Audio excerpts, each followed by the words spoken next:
When it comes to our waterways, we all love to spend time around them in one way or another, whether it's taking the boat out fishing or kicking back and taking in that view. There are so many ways that we can enjoy this place, so we've got to look after it. Anyone can do it. It's a really fun time. It's a couple of hours, and it makes a massive difference. In this episode of The Frontline, we're diving deep into the heart of community action, where collaboration and citizen science are intersecting. And in this race against time, every action counts.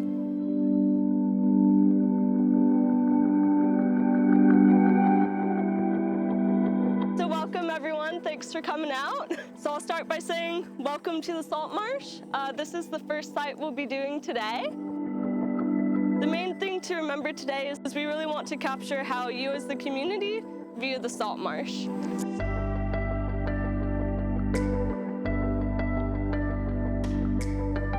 It's not just a really important thing for the environment, but it's really important for the community because it connects people, it brings people together, and it helps us all see that we have valuable insights to nature.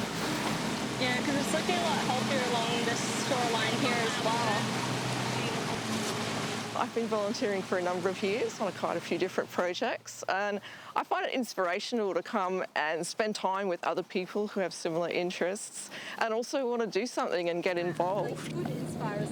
If people haven't seen this before, you can see like the bubbles coming up from the algal mat.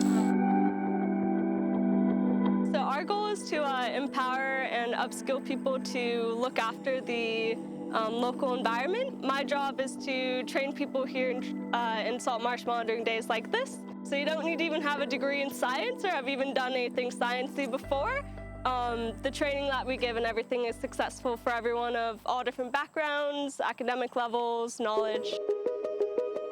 It's really valuable to be doing this work as a community because these are the ones who have that local knowledge. I mean, we could fly in an expert from Victoria who knows a lot about salt marsh, but they don't really know as much about the local area here. So it's really important because these are the ones here that know the context and also hopefully have more of the passion to help protect and look after the salt marsh as well.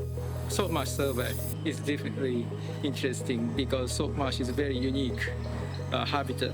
Yeah, I think it's helping contribute to the science that we have out there, and it's, every little bit counts. So community groups like CAFNEC are absolutely invaluable to what we do. They provide citizen science data on the health of mangroves and salt marsh in our region, and that then feeds into the bigger picture of waterway health in our region.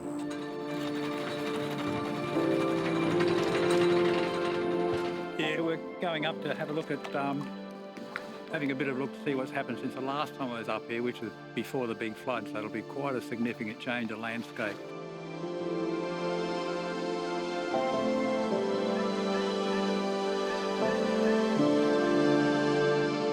So mangroves and salt marsh often grow in areas along the coastline, and they're that real buffer zone between the coast and the developed areas. And so when we get things like storm surges and cyclones, without that buffer zone, we get huge amounts of coastal erosion and damage.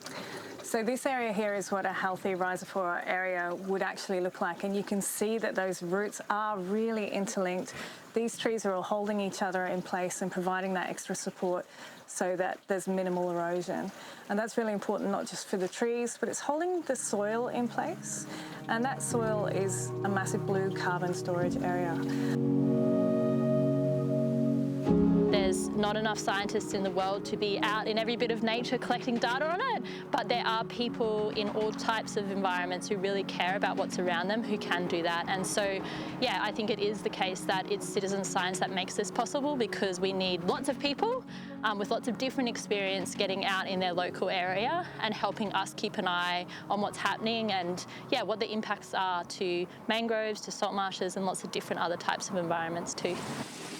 Part of our role at the Environmental Education Centre is bringing students down here and making them aware of how important the mangrove environment is. It's really interesting to see how many people have lived in this area all their lives and have no idea of the value or the importance of mangroves to the everyday activities that they're taking part in. So they've taken part in the replanting of this area as well, and that's really amazing because it gives them a sense of ownership of the area as well, and they're invested in taking care of the area. It's really special. So we just got new rangers on board, so hopefully we can get them trained up and if I look after our country and look after our mangrove systems for the long run and for our next generation to come along. Oh, it was good. It was interesting. It's actually quite more simple than I thought it was. For me, coming out today was more just getting an understanding of what they actually do and what the process is. If you enjoy going out fishing, eating seafood, going snorkeling out on the reef, mangroves play a big part in helping have that healthy ecosystem. If we always rely on experts to do it, we will never have the impact we need to. And so this program puts the power in the hands of the people who live in those estuaries, who will always be there and really love that place. I really enjoy nature, wild areas, looking after planet Earth, and so for my own reasons I get involved to look after more of what I believe in. I think it's really important that we provide opportunities for people to build strong communities.